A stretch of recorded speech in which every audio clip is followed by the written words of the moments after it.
CPM is a technical advisory firm with proven experience in management of complex infrastructure projects.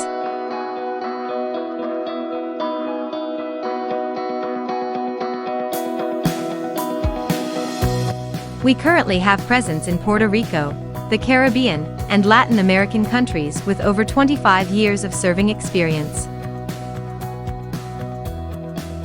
Our team is composed by over 250 members, servicing more than 50 clients throughout various projects. At CPM, we conduct our infrastructure and technical services with the aim of developing long-lasting and trust-based relationships.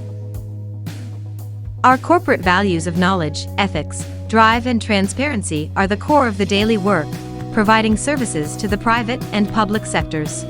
We have been recognized as a top 100 construction management for fee firm by the Engineering News-Record magazine in the United States since 2007.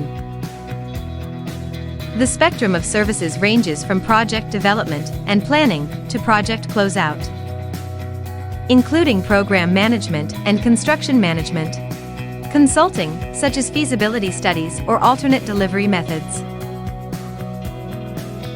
environmental health and safety services, aerial inspection services, and thermography, just to name a few.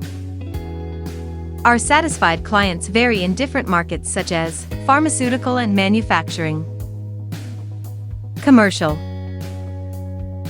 water and wastewater, transportation, electrical power systems, roads, hospitality sector, educational facilities, healthcare facilities, and many more. We proudly participate as technical advisors for social infrastructure projects through public-private partnerships. At CPM, we reiterate our commitment with the environment and the communities we serve, making a difference and leaving a legacy to future generations.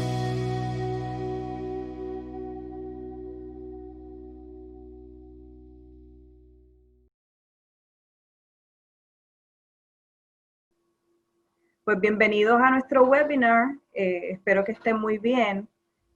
Vamos entonces a comenzar presentando los oradores del día de hoy. Nuestro primer orador es el señor David Álvarez, vicepresidente de Servicios de Asesoría Estratégica en CPM.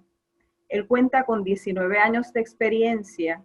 Actualmente se desempeña como vicepresidente de Servicios de Asesoría y a través de su trayectoria profesional ha trabajado en proyectos de APP relacionados a infraestructura social, transporte vial, aeropuertos, infraestructura de agua y sectores de universidades, entre otros. Nuestro próximo orador sería Wilson Ortiz, vicepresidente de Marsh. Se desempeña como asesor principal de riesgos y seguros para proyectos de construcción e infraestructura y ha trabajado en más de 50 proyectos de construcción, infraestructura y alianzas público-privadas en las Américas. Y nuestro tercer orador es el ingeniero Edwin González, es asesor técnico principal de CPM, cuenta con más de 10 años de experiencia en infraestructura, inversión en activos reales y esquemas de asociaciones público-privadas. Lidera proyectos de APP en Puerto Rico y el Caribe, donde es responsable de gestionar temas técnicos relacionados a proyectos de infraestructura social, puertos marítimos, energía, residencias universitarias y medición de agua, entre otros proyectos. Antes de comenzar el webinar, deseo presentarme a mí misma también, que no me había presentado. Mi nombre es Naomi Ortiz, coordinadora de programa de CPM Academy, parte de CPM. Para regla general, ¿verdad?, de este webinar, queremos tener todos los micrófonos y cámaras apagadas. Y si usted tiene alguna pregunta, puede colocarla dentro del chat. Y al final del webinar vamos a tener una sesión de 15 minutos para aclarar todas esas dudas que ustedes tengan. Si alguna pregunta se queda luego de esos 15 minutos, pues vamos a estar enviándole su contestación por correo electrónico. Muchas gracias. Ahora les voy a pasar al señor David Álvarez, quien comienza nuestro webinar. Muchas gracias, Naomi, y muy buenas tardes a todos. Yo creo que me quiero unir al saludo de Naomi y agradecerle a todos ustedes que hayan tomado el tiempo para estar esta tarde con nosotros. Pasando a lo que es la presentación en sí ya en contenido, vamos a pasar a lo que es nuestra agenda del día de hoy. Hemos preparado una presentación enfocada en tres temas principales, ¿no? Primero está el contexto de mercado y las tendencias principales en lo que son proyectos de alianza público-privada o asociaciones público-privadas. Y creemos relevante brindar un contexto desde el punto de vista amplio hasta el punto de la pandemia y luego un poco prospectivamente de qué significa eso y qué podemos esperar. En el segundo tema, vamos a tener nuestro compañero de panel, Wilson Ortiz de Marsh, como compañía de seguros, obviamente, comentando sobre el tema del manejo exitoso de los riesgos y pues, lo que hemos visto hoy día es que los riesgos se han exacerbado en la mayoría de los proyectos y es un tema central hoy día bajo las circunstancias en las que nos encontramos de pandemia. Y para cerrar la presentación de hoy y luego dar paso a las preguntas, tendremos a nuestro tercer compañero de panel, Edwin González, que cerrará con una discusión de sectores y oportunidades en general. Así que pasando adelante con el resto de la presentación, creemos importante colocar en perspectiva qué ha ocurrido con las infraestructuras en general, y cuando nos referimos a las infraestructuras específicamente en esta lámina nos estamos refiriendo a lo que son infraestructuras como activos financieros, ¿no? O sea, infraestructuras desde el punto de vista más amplio, y luego comentaremos específicamente sobre los proyectos que son licitados y estructurados como alianzas público-privadas o asociaciones público-privadas, ¿no? Mirando una evolución histórica de lo que son las infraestructuras, no hay duda de que la pandemia ha provocado un impacto sin precedentes en lo que son las infraestructuras a nivel global. Esta gráfica que estamos compartiendo acá y que ven acá en esta pantalla es la evolución de un poco más de una década, 10 años, del índice de infraestructura del S&P 500.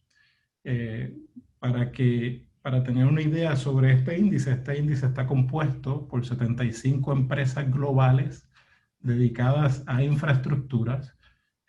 Todas cotizan en bolsa y están diversificadas a través de diferentes sectores: energía, transporte, agua, inclusive, y hay diferentes tipologías de infraestructura que están representadas acá, ¿no? Entonces, cuando miramos un poco la evolución del desempeño y la evolución que ha tenido el índice desde el punto de inicio que tiene acá la gráfica, del 31 de agosto del 2010 hasta el 4 de marzo del 2020, un periodo de un poco más o casi de 10 años, lo que se puede comentar es que la evolución de las infraestructuras, al menos representadas mediante este índice, era una evolución bastante razonable. El rendimiento promedio anual del índice era sobre el 3%, que quiere decir que estaba 200 puntos básicos por encima de inflación. Las infraestructuras estaban evolucionando de manera adecuada y cumpliendo con los objetivos que típicamente como activos financieros hacen, que es brindar una fuente de efectivo segura y consistente a través del tiempo y ser una protección importante en contra de los efectos inflacionarios de las economías, ¿no? hasta el momento que llegó obviamente la pandemia y el 4 de marzo es cuando el índice de infraestructura de S&P registra un desplome muy marcado en el índice de infraestructuras, cayendo en su valor alrededor de 39% del valor, ¿no? Ese punto de rebote luego ocurrió alrededor del 26 de marzo y desde ese entonces al 10 de septiembre, o sea, la semana pasada, solamente el índice había podido recuperar la mitad de su desplome, ¿no? O sea que nos queda bastante de recorrido para llegar a donde nos encontrábamos en el punto alto del 4 de marzo. Habiendo dicho esto, yo creo que lo importante de la gráfica es no solamente la evolución, sino cuando nuestro título que estamos compartiendo con ustedes hoy nos referimos a sin precedentes, lo que quiere decir es que al comparar esta gráfica o esta caída con la recesión anterior del 2009, una recesión puramente financiera, la caída en ese entonces no fue tan severa sobre las infraestructuras y no sacudió tanto a las infraestructuras como lo está haciendo la pandemia. Por ende, hay una serie de elementos que son de índole temporal y de índole más duradero que pueden surgir de esta pandemia sobre lo que son los activos de infraestructura o infraestructuras a nivel global, ¿no? Mirándolo ya un poco más prospectivamente, podemos, mirando un poco hacia el futuro, vemos un poco hoy día el vaso mitad lleno, mitad vacío, un poco. Ha pasado el punto más álgido de la caída, pero permanecen unas incertidumbres importantes. Y el punto más álgido o el más agudo de la caída está representado en que el segundo trimestre del año es proyectado como el punto más bajo en la caída económica, y eso lo vamos a ver en las próximas láminas. Pero desafortunadamente, cuando miramos datos específicos de infraestructura, aún vemos unas afectaciones importantes en lo que es tráfico, demanda y movilidad de personas que aún permanecemos por debajo de los niveles de pandemia. Y lo que quiere decir es que probablemente hay unos efectos muy duraderos a los cuales queremos ir enfatizando ya en esta presentación para ir comentándolos y teniendo una perspectiva más hacia futuro, ¿no? Cuando nos referimos a que el punto más bajo en la caída ya ha pasado, mayormente nos referimos a los que son las proyecciones de Producto Bruto a nivel mundial. Esta gráfica es una gráfica producida por el Fondo Monetario Internacional en su última proyección económica, que muestra precisamente cómo el segundo trimestre, es decir, el trimestre que culminó en junio del 2020, representa en su mayoría el punto más bajo para los grandes elementos de la economía mundial, ¿no? Ahí podemos ver como la línea roja muestra una caída marcada que representa los mercados emergentes, y la línea azul, que son las economías más avanzadas, pues también llegó a su punto más profundo en el segundo trimestre del 2020, que coincide con todos esos periodos de confinamiento obligatorio a través de los países, y que ya muestra una evolución hacia una normalización, pero como podemos ver, la evolución todavía tomará tiempo por lo menos hasta en los mercados emergentes, hasta temprano el año 2021, y en las economías avanzadas será más atrasado esa recuperación hacia la normalización, ¿no? Hoy día, 24 de septiembre, nos encontramos ya culminando el tercer trimestre del año, así que todavía estamos muy por debajo de lo que proyecta el Fondo Monetario Internacional. Esto es en cierta manera positivo porque ya el punto más bajo pasó. Sin embargo, cuando miramos temas importantes relacionados a la infraestructura, podemos ver cómo niveles de demanda de infraestructuras importantes representados en movilidad, por ejemplo, o sea, tráfico, ha mejorado, pero aún permanece muy por debajo de niveles prepandemia. Estos datos que ustedes están viendo acá son datos recopilados de las encuestas de movilidad de Google. Básicamente son datos que registran la movilidad de individuos provenientes de sus teléfonos móviles.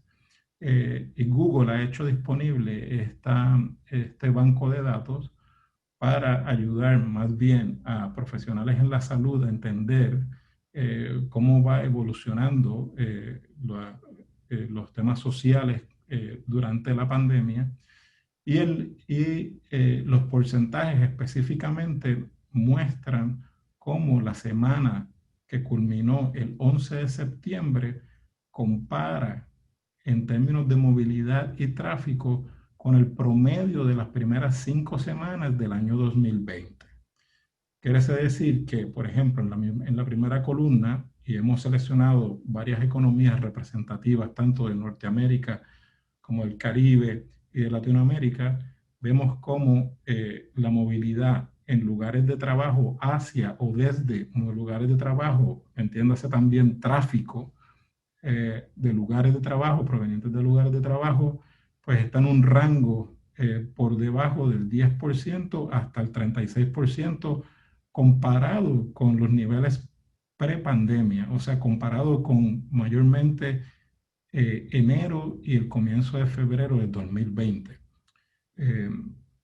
Así que todavía hay unos efectos muy duraderos, obviamente en la parte más, más baja de la caída, estos números estaban en negativos, 90, 70, 80, en un orden mucho más profundos. Ya ha habido una normalización, pero de todas maneras la variabilidad a través de países es bastante marcada y tenemos un rango todavía aún de por debajo del 10% hasta inclusive el 36% de lo que había anteriormente previo a la pandemia.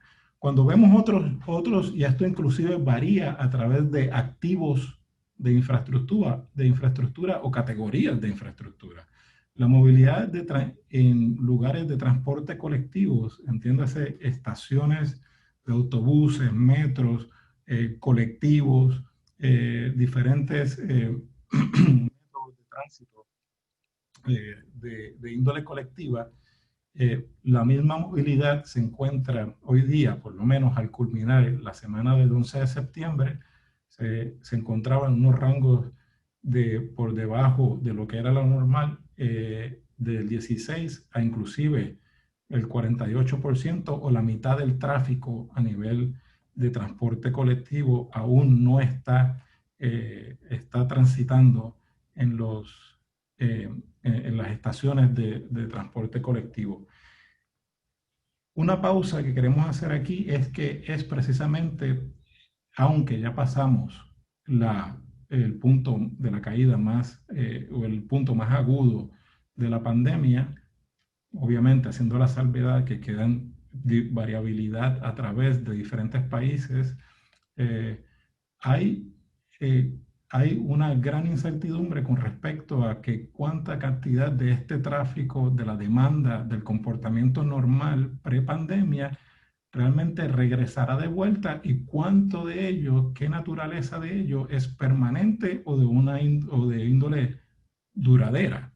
Esto es importante para las infraestructuras que brindan servicios, tanto permiten la movilidad de personas, pero también servicios en términos generales, ¿no? Así que es una de las grandes preguntas que aún todavía infraestructuras alrededor del mundo están tratando de entender cuánto de esto se recuperará o cuánto de esto terminará siendo los nuevos niveles de demanda más adelante en el mundo, y es una pregunta que aún está por verse.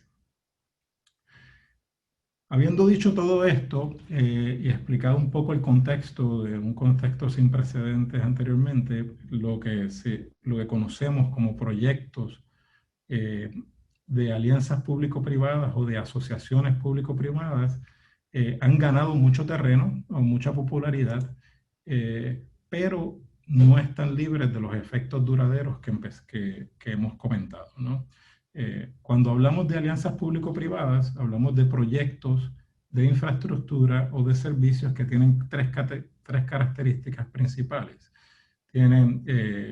Conllevan una infraestructura crítica, número uno, una infraestructura crítica o un servicio crítico para el servicio del público en general.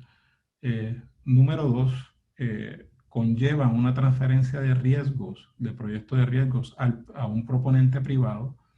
Y número tres, la compensación a ese privado por los servicios de infraestructura están atados al desempeño que tenga el privado. O sea que no cobran si tienen un buen desempeño. Y esas tres características es lo que, cuando hablamos de alianzas público-privadas, es lo que nos referimos a un proyecto con esas atribuciones, ¿no? Viendo las tendencias con mayor efecto en alianzas público-privadas, hay bastantes, pero hemos logrado sintetizar en 4 tendencias principales.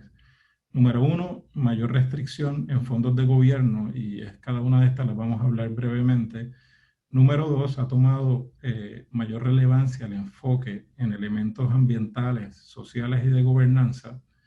Número 3, la exaltación de riesgos, que la comentamos brevemente, y luego, pues, más adelante otro de los panelistas la va a comentar, y la importancia de los sectores menos tradicionales. En lo que me queda de presentación me voy a enfocar en las primeras 2 y luego voy a permitirle a mis compañeros de panel que comenten las tendencias en riesgos y en sectores específicos. Hablando de mayor restricción de fondos de gobierno, esta gráfica muestra realmente el impacto sobre el balance fiscal o inclusive el flujo de caja de los gobiernos en esta pandemia y cómo compara eso con la crisis financiera o la recesión previa vivida durante el 2009. Y como ustedes pueden ver, comparativamente, la pandemia ha generado un impacto bastante marcado y casi del doble sobre lo que son arcas de gobierno y la disponibilidad de fondos del punto de vista de gobierno comparado con lo que era la crisis financiera del 2009. Esto es uno de los elementos más importantes que queremos resaltar hoy día porque conlleva varias afectaciones o varios efectos sobre lo que son proyectos de alianza público-privada, y consideramos que esta situación en las arcas de gobierno afecta desde el comienzo de la concepción, de la conceptualización de proyectos, la formulación de proyectos, inclusive hasta su cierre o eventualmente hasta su implantación, ¿no? Y de lo que nos referimos específicamente es que bajo esta condición de una restricción de fondos de gobierno, vamos a ver una limitación muy marcada en, por ejemplo, fondos para estudios de preinversión, ¿no? Esos estudios de viabilidad, esos estudios ambientales, el diseño esquemático, todos esos fondos disponibles para eso, que son esenciales y que tienden a ser brindados por el Estado o por la entidad licitadora, pues muy probablemente ya tengan menos capacidad de conllevar esas acciones, ¿no? Lo que afectaría muy directamente a la preparación de proyectos de alianzas público-privadas. Como segundo punto, también la restricción fiscal o la restricción de encaja de gobierno afecta lo que son proyectos cofinanciados. Son proyectos donde, a pesar de ser una asociación público-privada, el Estado está requerido a hacer alguna aportación para cerrar alguna brecha de viabilidad del proyecto, ¿no? Ante la situación como tal, el Estado estaría mucho más restringido o incapaz hasta cierto punto de hacer alguna aportación de 1, 2 o 3 o 4 millones para un proyecto que pueda ser de 60, 70 millones de dólares. Y eso sería lo que es una afectación, lo que es la viabilidad de proyectos cofinanciados que conllevan alguna aportación del Estado. Y obviamente todos los proyectos de alianzas público-privadas que hayan sido estructurados con un método de pago por disponibilidad, o lo que llaman en inglés availability payments, pues estarían muy bien también afectados en gran manera, ¿no? Como ustedes saben, los pagos por disponibilidad es aquel pago a un consorcio privado que es en función de que la infraestructura esté disponible según fue contratado, ¿no? Así que vemos impactos aquí desde el comienzo hasta el final del proceso de los proyectos. Entrando un poco más en esta materia, queríamos compartir con ustedes algo que está surgiendo con mucha fuerza y que consideramos es probablemente una tendencia importante a continuar, que es como resultado de esta restricción de fondos de gobierno. Y lo que ha ocurrido es que procesos de licitación de APP no tradicionales han ganado mucha popularidad. Si usted es trabaja en una empresa o una entidad de gobierno del Estado, que es una entidad licitadora, o inclusive es un gerente de proyecto o un gestor de infraestructura desde el lado privado, conoce muy bien que el proceso de licitación de una alianza público-privada conlleva ese mismo proceso que hablamos, donde el Estado hace la preinversión de la preparación del proyecto y luego licita el proceso casi siempre en dos pasos, ¿no? Primero las credenciales y luego la propuesta. Estos dos métodos modifican los procesos para tratar de integrar participación privada mucho más temprano y subsanar o solventar esa restricción de fondos. Comencemos con la primera, los acuerdos de predesarrollo o los Pre-Development Agreements, como son conocidos en inglés, son un método que ha venido tomando fuerza y hoy día hay muchas voces clamando por esta modificación al proceso tradicional APP. Este proceso de acuerdos de predesarrollo ocurre cuando un proyecto no está completamente definido y la factibilidad o la viabilidad del proyecto no está determinada. En ese caso, el Estado opta por hacer una licitación basada en el mejor plan de desarrollo y mejor plan financiero del proyecto. En lugar de licitarlo a un conjunto de consultores que hagan un plan, lo que hace es que lo licita a un consorcio que haga la ejecución, un consorcio desarrollador. Y el consorcio en sí hace un plan de desarrollo, un plan financiero. La adjudicación de este tipo de licitación se lleva a cabo en dos fases. Se licita primero lo que es el plan de desarrollo y plan financiero y luego se puede relicitar ese mismo plan para una fase de implantación del plan, donde en esa fase de implantación del plan, el mismo que la licitó, que lo llevó a cabo, inclusive hay salvaguardas como poder permitirle que participe. Así que se licita un plan de predesarrollo, ¿no? La segunda metodología que modifica lo que son el proceso tradicional de APP y busca solventar esta restricción de fondos se llaman lo que hemos traducido como APPs progresivas o lo que en Estados Unidos ha tomado mucha popularidad que se llama los Progressive P3s. Esto es una derivación de lo que es lo que es llamado el Progressive Design Build o el proceso de diseño-construcción progresivo. En estas circunstancias, el Estado tiene un proyecto que está definido, pero aún la viabilidad del proyecto no está determinada o no está definida. Y lo que hace el Estado es que decide llevar a cabo una licitación de un consorcio y la licitación de un ente privado que lleve a cabo el proyecto, pero la licitación únicamente la hace basada en las credenciales del consorcio. No la hace por mejor propuesta, ni hace un proceso de 2 pasos de credenciales y luego mejor propuesta, sino que solamente hace la licitación de credenciales basado en las características del proyecto. El Estado selecciona un consorcio con las mejores credenciales para el proyecto y luego el consorcio trabaja colaborativamente con el Estado para poder llevar a cabo el proyecto y colocarlo en marcha. Estas son dos modificaciones al proceso de licitación que buscan brindar una solución a esa restricción de fondos que tanto está afectando el desarrollo de algunos proyectos. Pasando a la próxima lámina y ya pasando a una próxima tendencia, ha habido un enfoque importante en lo que se llama elementos ambientales, sociales y de gobernanza bajo esta pandemia, ¿no? Y creemos que, aunque elementos de esta índole ya venían tomando un impulso importante, creemos que van a obtener no solamente mayor relevancia actual, sino que van a seguir incrementando en importancia a medida que avancemos y salgamos inclusive de la coyuntura de pandemia. Sobre estos tres elementos hay varios subcomponentes que queremos comentar brevemente que hemos experimentado ya en algunos proyectos de alianzas público-privadas. Comenzando con el tema ambiental, la clave en la asociación público-privada bajo las condiciones actuales y prospectivamente es limitar la exposición a impactos ambientales o impactos climáticos.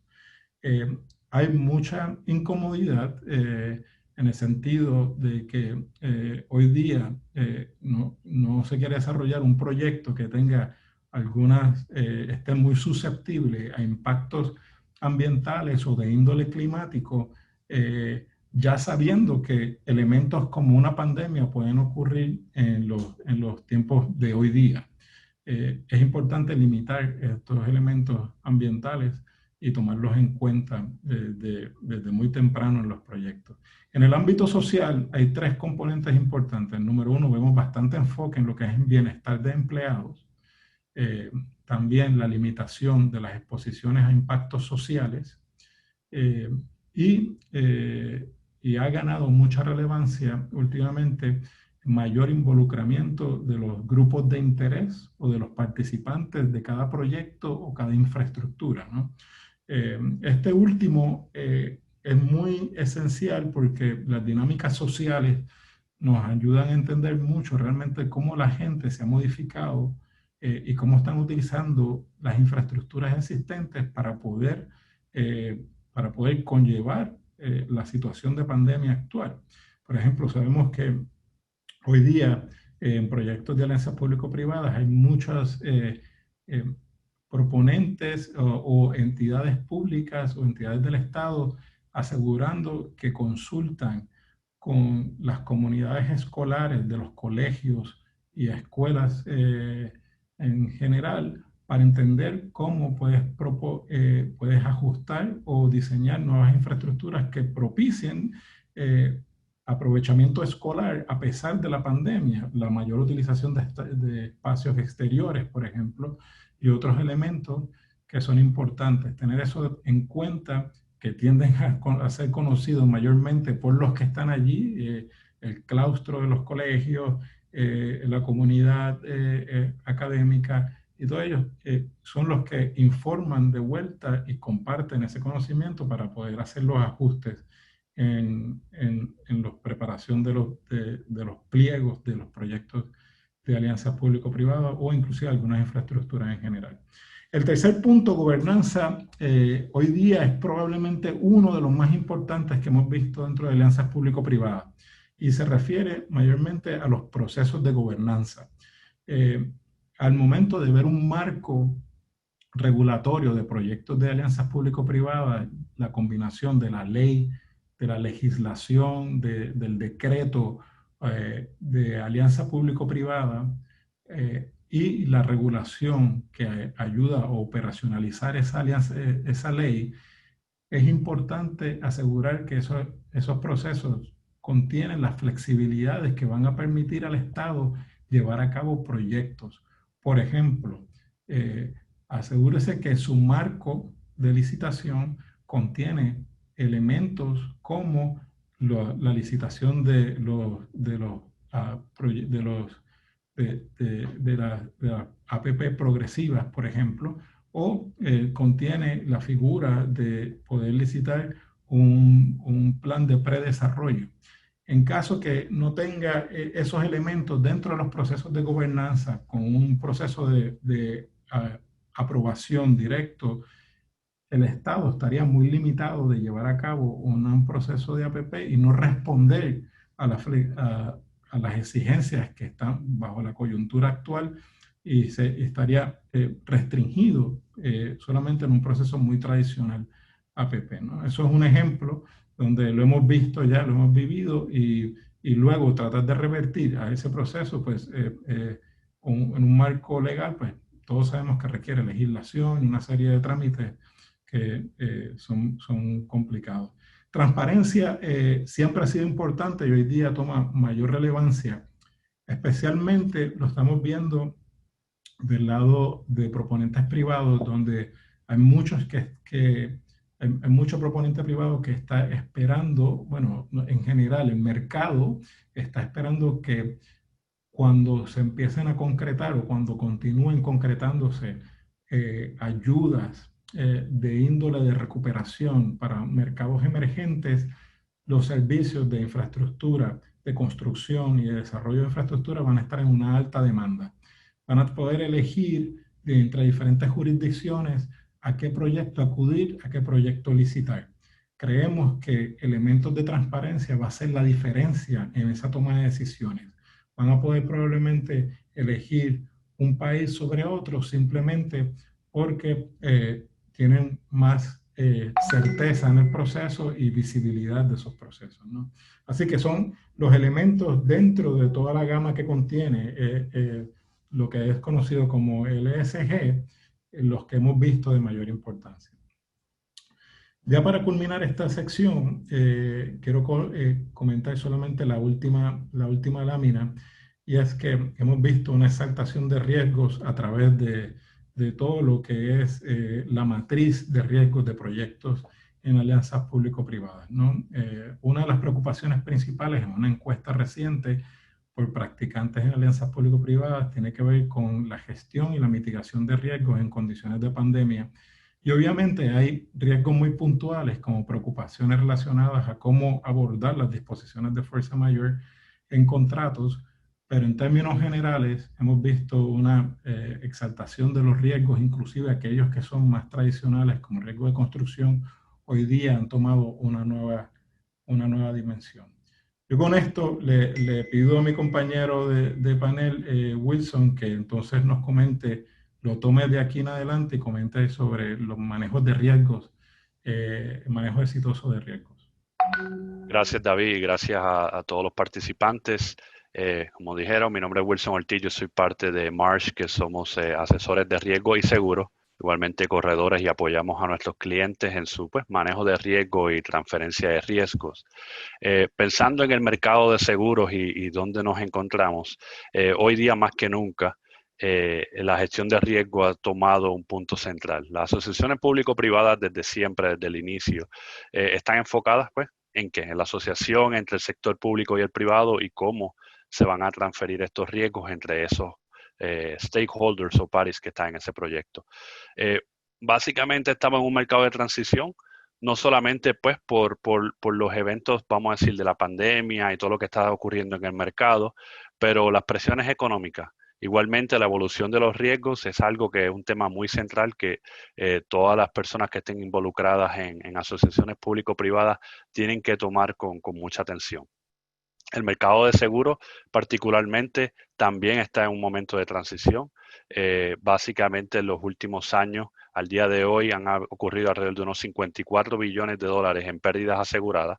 El año anterior, unos 75 billones de dólares de pérdidas aseguradas.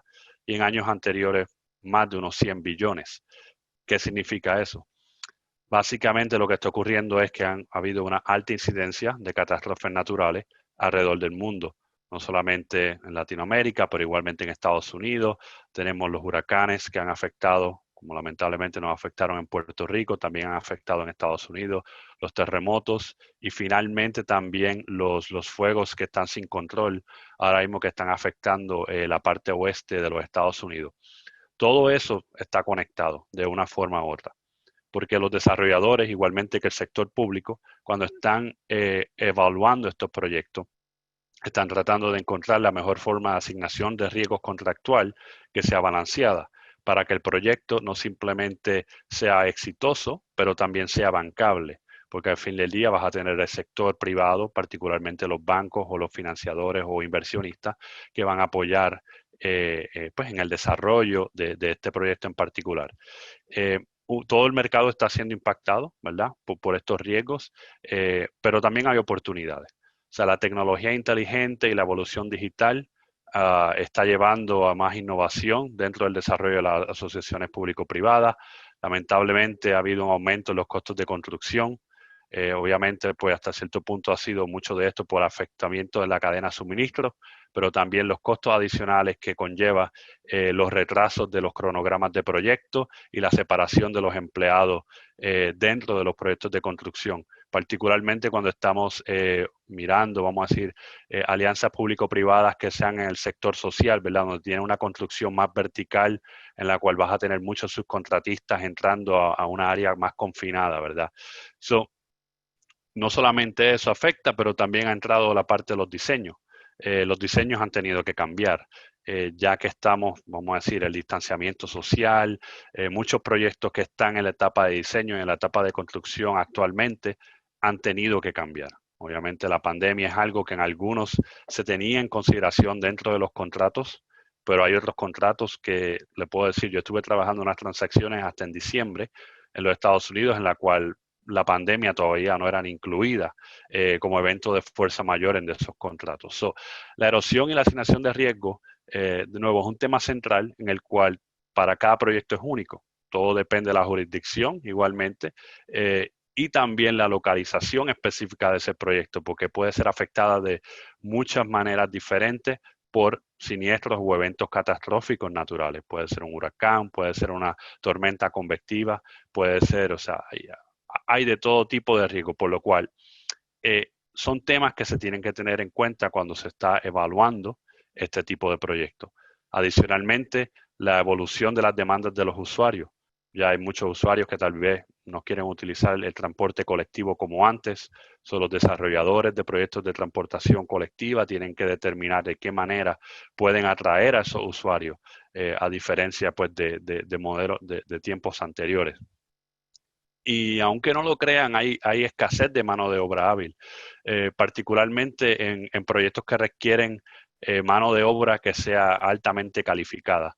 Y me explico, puede ser un proyecto de telecomunicaciones que sea en una zona remota, en el cual en esa jurisdicción o esa zona en particular no tienes la mano de obra que necesitas, tienes que traer a esas personas de otros lugares, o igualmente no tienes gente entrenada que esté, vamos a decir, entrenada para funcionar con ese tipo de sistema que estén utilizando. Y finalmente el clima legal está muy volátil. No solamente nuevo, el mercado de seguro ha sido impactado por los efectos, vamos a decir, naturales y catastróficos, pero igualmente ha habido un clima legal volátil en los Estados Unidos en el cual los seguros, vamos a decir, de responsabilidad civil, etcétera, han continuado en un aumento, particularmente lo que llamamos las capas de exceso, ¿verdad?, de cobertura de responsabilidad civil, en el cual ha habido un deterioro masivo. Que esto significa que los costos de seguro han aumentado muy, muy significativamente para muchos de los participantes, desarrolladores, inclusive gobiernos que están tratando de transferir estos riesgos que estamos discutiendo. Y al día de hoy, más que nunca, la amenaza cibernética, o sea, ya estamos todo el mundo trabajando, vamos a decir, desde el hogar. Igualmente, esto no solamente nos afecta a nosotros como individuos, pero también a estos tipos de proyectos, particularmente en infraestructura social, de transportación, energético, en el cual ya tú estás abriendo parte, vamos a decir, de la comunicación, de las operaciones de tu infraestructura a terceros o utilizando sistemas que pues hasta cierto punto pueden ser afectados por ataques cibernéticos. Entonces, en términos de los proyectos de por sí y los riesgos que afectan los proyectos. Obviamente tenemos los riesgos de construcción típicos, que estos han podido ser hasta cierto punto transferidos al mercado de seguros, pero como le mencioné, estamos en un momento de transición en el cual el mercado de seguros se está endureciendo. Por lo cual un proyecto, vamos a decir que ustedes están, vamos a decir, si tú estás mirando un proyecto que sea cerca de una zona costera, en la cual tal vez tiene una propensia, vamos a decir, un huracán que venga.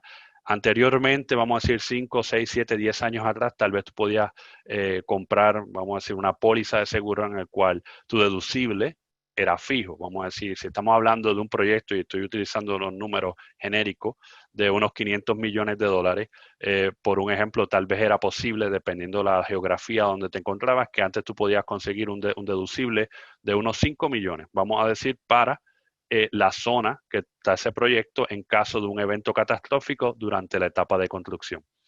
Al mercado endurecerse, ya los mercados están eliminando esos deducibles y están hasta cierto punto cambiando a lo que es un porcentaje del valor de la obra en el momento de la construcción.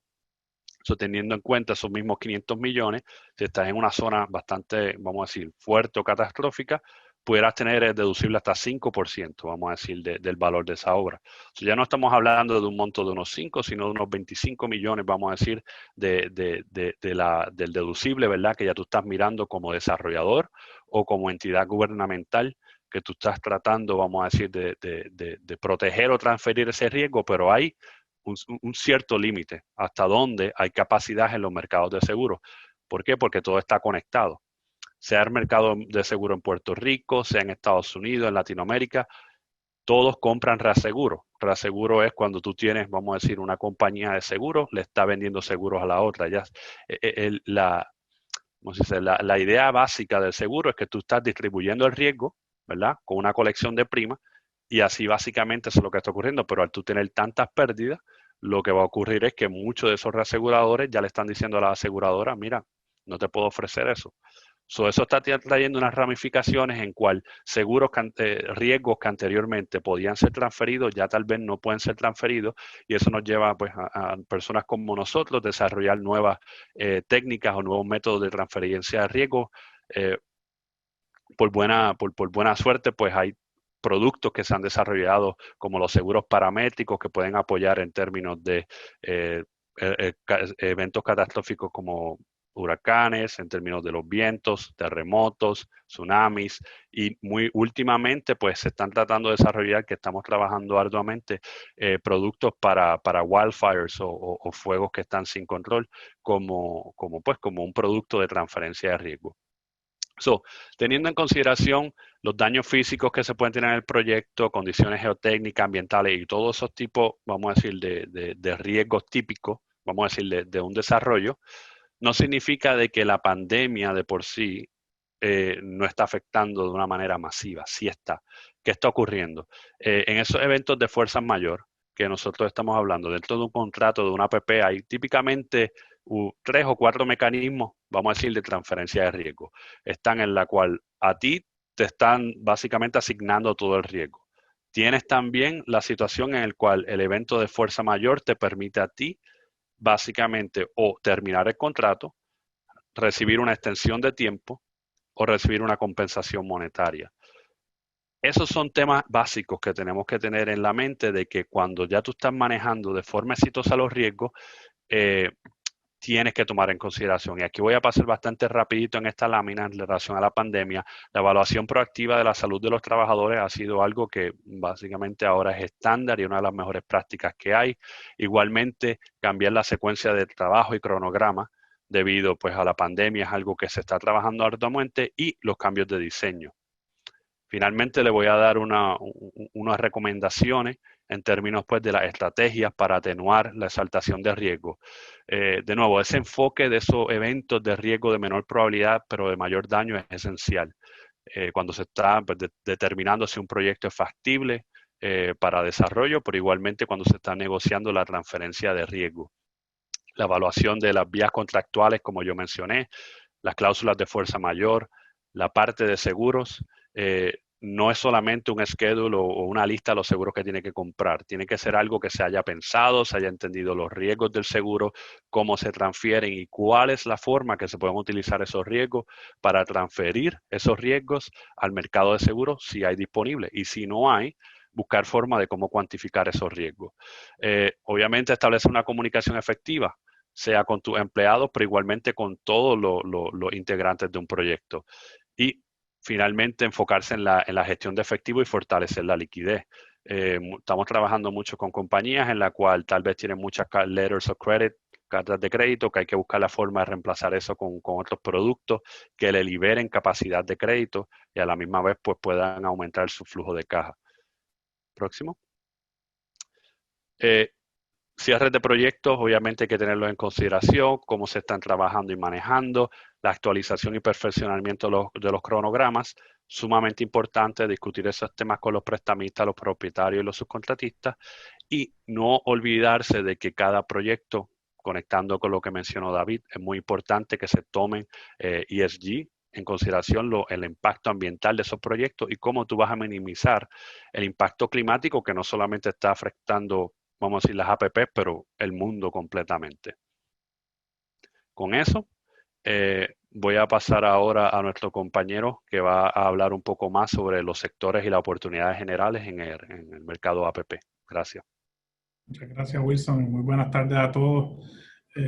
Voy a estar hablando un poquito del sector de oportunidades y verán cómo se interconecta a través de todos los elementos que nuestros compañeros han tocado en esta tarde de hoy.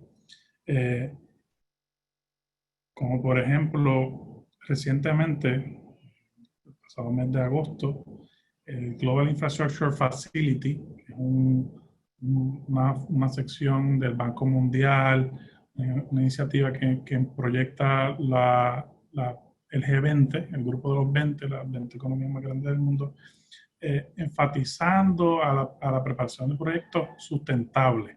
Es lo que David y Wilson han mencionado de la ESG, esa parte ambiental, dado que es de suma importancia que no se desenfoque ahora en esta situación de crisis a hacer proyectos quizás más caros, porque queman combustible fósil y así por el estilo. Y a su vez enfatizan la utilización importante de los análisis iniciales de los proyectos, análisis rigurosos, utilizando mejores prácticas y transparencia para que el mercado de inversionistas tenga confianza en ellos. Para eso, ellos visualizan las APP como una herramienta para poder llevar eso, y yo aquí quiero ser claro, ¿verdad? Y subrayar, APP bien estructurada y fiscalmente responsable es clave. Muchas veces las APP tratamos de que cualquier proyecto, el proyecto más difícil que estamos buscando, el que no se ha podido hacer por décadas, pues vamos a hacer una APP de ese proyecto. Y hay que analizarlo cuidadosamente, no todos los proyectos pueden ser APP, para ver si el proyecto es viable, tanto para el gobierno, los ciudadanos y para el privado a su vez. Entonces, redoblando esos esfuerzos, ¿verdad? Ahora, manteniendo ese enfoque en sustentabilidad y la resiliencia que vemos a través del clima, mirando también un enfoque en la planificación, como mencionó David, los fondos, la situación fiscal está comprimida y es de suma importancia que se continúen elaborando proyectos, estudiando, para los gobiernos tengan unas carteras bancables, de proyectos bancables que se puedan llevar al mercado, que básicamente estén shovel ready, que cuando, por ejemplo, en el caso de Puerto Rico, lleguen asignaciones de fondos federales, no tengamos que esperar porque se desarrolle ese proyecto, sino que ya tengamos esa cartera de proyectos y se pueda mover ese dinero, esa inversión a la economía directamente. Y por último, pero no menos importante, complementar esas capacidades internas que tienen el gobierno con expertos y ayudas por ejemplo, como son las multilaterales y fondos que se están haciendo ahora accesibles, no tan solo a nivel nacional, por ejemplo, fondos federales, en el caso de Estados Unidos, pero también de multilaterales para viabilizar el estudio de proyectos que sean viables, bancables y atractivos al futuro. Entonces, teniendo esto en cuenta, la resiliencia, esa parte ambiental, climática, que ahora estamos viendo no necesariamente del clima, ¿verdad? Tenemos también que ser resilientes en la situación actual con el pandemia, el coronavirus que estamos viviendo actualmente, pero el Banco Interamericano de Desarrollo proveyó esta guía para crear proyectos, estudiarlos de una forma resiliente. Entonces, tenemos la perspectiva de que, pues, cómo esto se va a atar a las APP, ¿verdad? Pero las APP en esa flexibilidad permiten incluir esa resiliencia, esos climas, esos riesgos climáticos que estamos viendo a futuro, inclusive de pandemia, porque se tiene una mirada holística, ¿verdad? Del ciclo de vida del proyecto, con los incentivos adecuados, se puede promover la innovación del sector privado. En adición, además de los ojos típicos que estamos mirando el proyecto, ¿verdad? De el gobierno, consultores, el lado privado, también los prestamistas, las aseguradoras están mirando este proyecto para proveerle financiamiento, y es otro par de ojos mirando, ocultando cómo el proyecto se va a funcionar para que sea un proyecto que funcione para todas las partes. Entonces, tenemos, por ejemplo, esos riesgos que se identifican en la parte inicial del proyecto, que surge esa idea de cómo se va a perseguir, luego más adelante se estudian a mayor profundidad en el caso de estudio que se va a hacer del proyecto.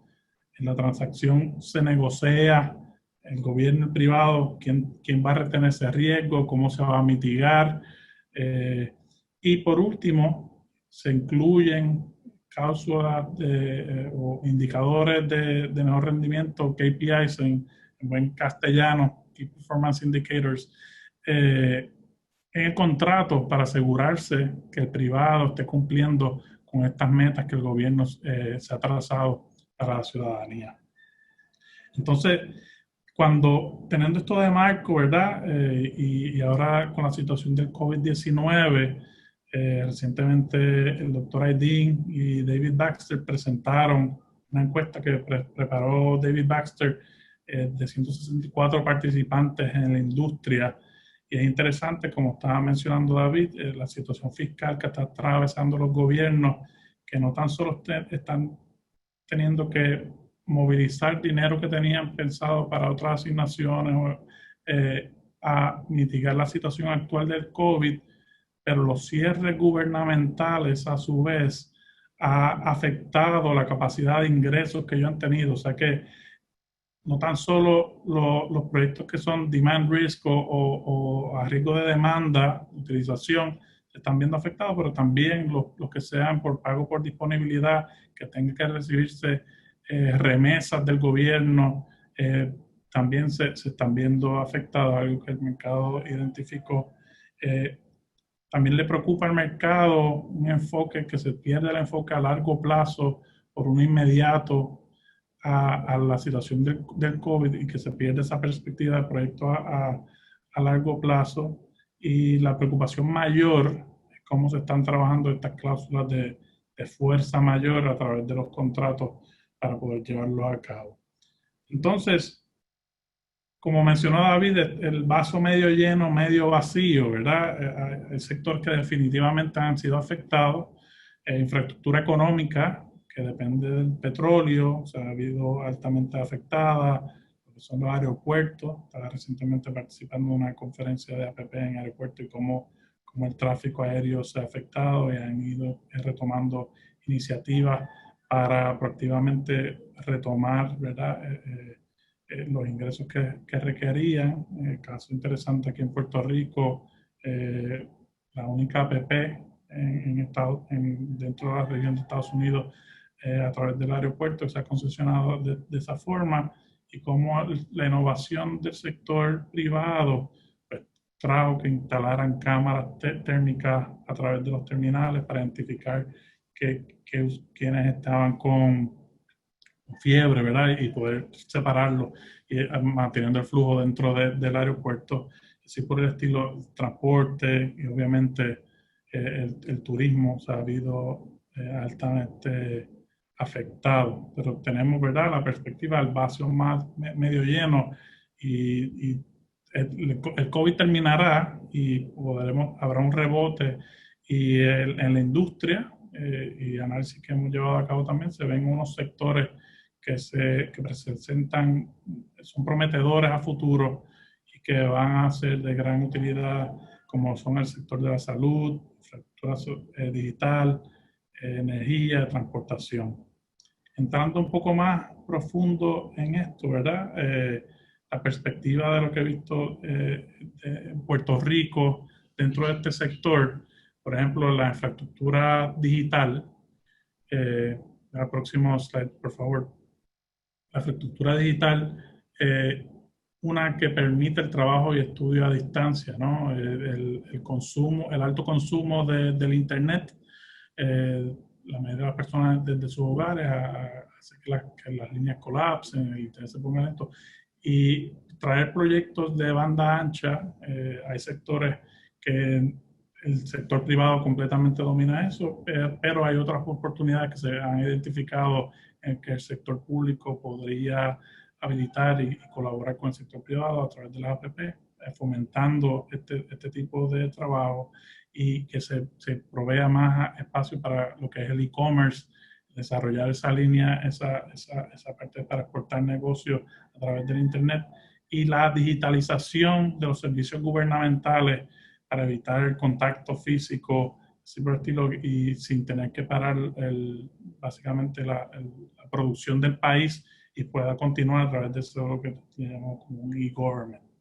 El sector de salud también dimos cuenta de que tenía ciertas deficiencias y ha sido altamente estresado, ¿verdad? O sea, se ha llevado hasta su máxima expresión las infraestructuras de salud y se vislumbran grandes fondos, no tan solo multilaterales, sino a nivel nacional, fondos federales que en el caso de Puerto Rico estarán llegando, que se podrían apalancar muy bien para maximizar los fondos que llegan federales con fondos de inversión del sector privado para hacer una infraestructura robusta contra futuras pandemias. El sector de energía es uno que también es muy prometedor. En el caso específico de Puerto Rico, vimos la concesión exitosa de Luma recientemente.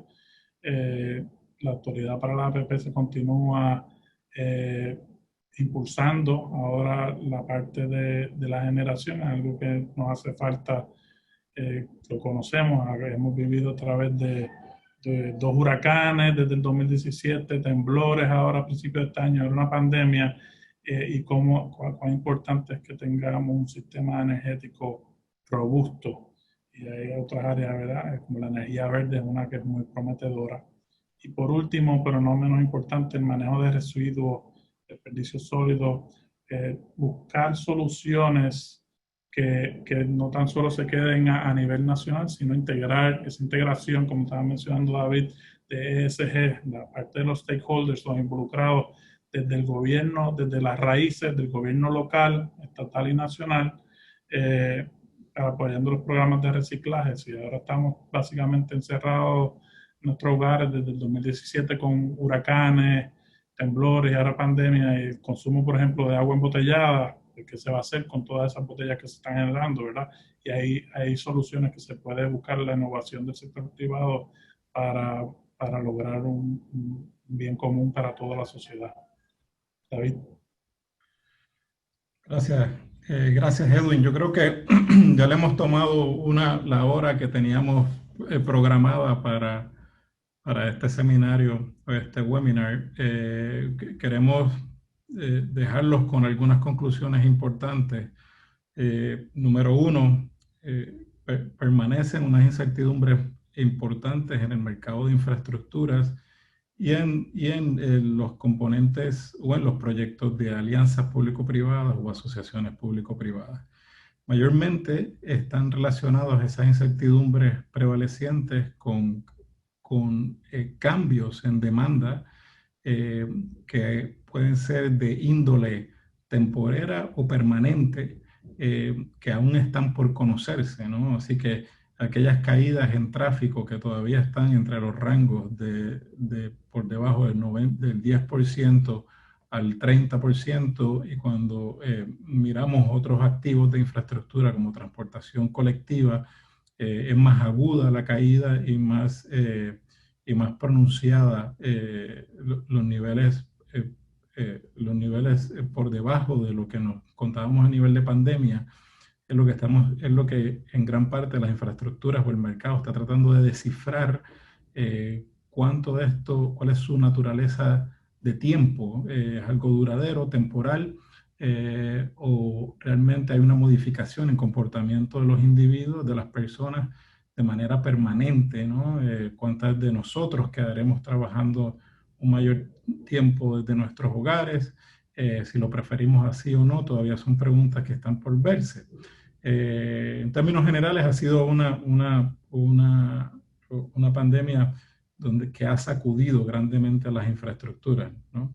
Como segundo punto, existen métodos para mitigar algunas de las condiciones de restricción de fondos muy pronunciadas que existen en el sector público. Tanto hablamos como de los planes de predesarrollo, como licitar uno de ellos, o inclusive las conocidas APP progresivas que están ganando tanto terreno en Norteamérica, donde se licita por unos credenciales, y realmente lo que está ocurriendo es que el proceso de licitación de alianzas público-privadas está bajo presión un poco para ser modificado. Y eso es un elemento bastante importante. También, como Edwin comentó, hay unos sectores de oportunidad, todo lo que son infraestructura digital, y algunos de ellos que representan hoy día unos comportamientos importantes y están muy alineados con las nuevas realidades que vivimos, ¿no? Tercer punto, el enfoque en la gestión de riesgos que nos comentó Wilson, bueno, ha tomado una nueva gran dimensión e importancia. Como comenté anteriormente, aquellos riesgos que estaban ya bastante digeridos por el mercado, riesgos de construcción, riesgos de demanda, en algunos de ellos hoy día pues resulta que es todo un nuevo partido, ¿no? Es todo un nuevo juego de cancha donde hay que entender cómo se gestionan esos riesgos y cómo uno se prepara para ellos, ¿no? Y por último, la preparación de proyectos que mencionó Edwin González debe ser un área de gran énfasis y gran rigor. Anteriormente, bueno, siempre ha sido importante preparar bien proyectos, pero esta vez hay que tener en cuenta y preguntar si los proyectos están estructurados y estudiados al punto de poder aguantar shocks o externos de una economía que pueden ser en algunos casos inclusive difíciles de predecir, ¿no? Así que yo creo que estas conclusiones resumen en gran parte lo que hemos tratado de transmitir mediante esta presentación. Queremos dar espacio a preguntas y yo creo que con eso culminamos ya el contenido de la presentación y Naomi, yo creo que estamos de vuelta contigo a ver si hay alguna pregunta que podamos contestar. Sí, muchas gracias a todos los oradores. Sí, tenemos una pregunta. Esta pregunta es específica para Wilson. Dice, a corto plazo, 6 a 12 meses, ¿es posible ver cambios sustanciales en la estructura y condiciones de seguros para los proyectos de construcción, dado el impacto de la pandemia a nivel global? Claro. Con gusto, sí, la puedo contestar. Mira, ya los cambios en el mercado de seguros bastante críticos pasaron recientemente, debido pues a los eventos catastróficos que yo mencioné que ocurrieron en recientes años. La pandemia de por sí específicamente no impactó al mercado de seguros de una manera tan y tan fuerte en la parte, y me explico, específicamente en construcción. Cuando tú sufres daño al proyecto, ¿verdad? Tiene que ser un daño físico, ¿verdad? Para que la póliza de seguros básicamente te vaya a cumplir y te vaya a indemnificar por esa pérdida. Igualmente, para poder comenzar la cobertura, vamos a decir lo que se llama delay in startup o el retraso del proyecto, ¿verdad? Que con eso tú puedes costear ciertos costos adicionales por eso. Lamentablemente, la pandemia o el virus de por sí no ha sido constituido como daño físico, o sea, y lamentablemente, y eso es lo que ha afectado a muchos de los proyectos APPs en los Estados Unidos, es de que tú no es que no se pueda, porque se intenta, pero hay una dificultad de obtener, vamos a decir, algún tipo de indemnificación de la parte de la aseguradora, ya que muchas de esas pólizas tienen exclusión, vamos a decir, para la pandemia, o la dificultad de mencionar pues que un virus constituya un daño físico a una facilidad que tú estés construyendo. Los cambios de por sí de corto plazo, de 6 a 12 meses, te puedo asegurar que sí, están aumentando los costos de seguro mensualmente, cada cuatrenio, lo estamos viendo, siguen subiendo los aumentos. Igualmente también estamos viendo restricción de cobertura. Un punto que es bien difícil de manejar es cuando tú estás trabajando proyectos de construcción en los cuales tú tienes obras existentes y a la misma vez esa obra existente, tú le estás pasando el riesgo de daño a esa obra al sector privado. Eso te estoy diciendo, un tema que está muy, muy difícil ahora mismo en los Estados Unidos y en otros lugares porque simplemente los mercados de seguros tienen muchos problemas absorbiendo ambos lados del riesgo, el de construcción, el de propiedad a la misma vez. So, en términos de value for money, ¿verdad? O cuán dinero se está, pues, se vuelve bastante complejo. So, sí, el mercado de seguros, específicamente para los proyectos de construcción, la pandemia directamente no le ha traído pérdidas directas tanto a la aseguradora, pero sí ha traído pérdidas masivas, vamos a decir, a los desarrolladores y a los operadores de proyectos, y ha limitado, ¿verdad? Los eventos catastróficos, pues han aumentado, vamos a decir, el hardening del market, del insurance market. Gracias. Muchas gracias, Wilson. Tenemos otra pregunta para David. Dice aquí, ¿qué proyectos específicos están siendo licitados mediante APP progresivas? Gracias, Naomi. Yo creo que es una pregunta bastante relevante porque brinda un ejemplo concreto sobre pues, una metodología muy nueva, ¿no? Hemos visto, para aquellos que están interesados en ese método, el proyecto más ilustrativo es una corte, un tribunal judicial en el estado de Texas. Específicamente hay un gobierno local que se llama el gobierno del condado de Travis. Ellos hicieron una sala judicial bastante amplia, un proyecto de sobre $300 millones, donde se empleó este método de APP progresiva. Se seleccionó un consorcio basado en sus credenciales y ese consorcio llevó a cabo de manera colaborativa con el Estado ese proyecto hasta satisfacción del Estado y bueno, obviamente se transfirieron riesgos. Hoy día estamos viendo esa aplicación de ese modelo en muchos estados subnacionales, ¿no? Gobiernos locales. En Norteamérica, por ejemplo, ciudades de gran capacidad o condados que contienen varias ciudades dentro de sí, lo están aplicando con bastante frecuencia. Así que estamos viendo, eso es un ejemplo específico y bastante popularidad alrededor de la nación, de Estados Unidos, por ejemplo.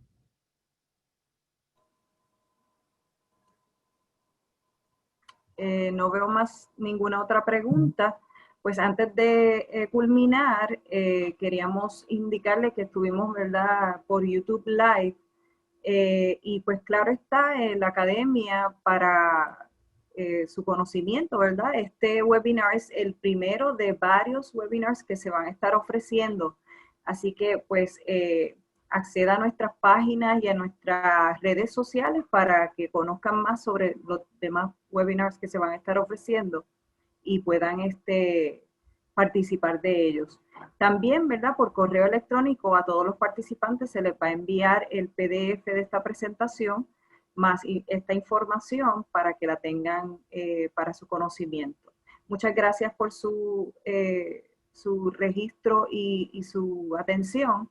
Gracias a los oradores de esta noche, a David, a Wilson y a Edwin. Y estamos a la orden en CPM. Muchas gracias. Gracias a todos. Gracias. Gracias. Gracias.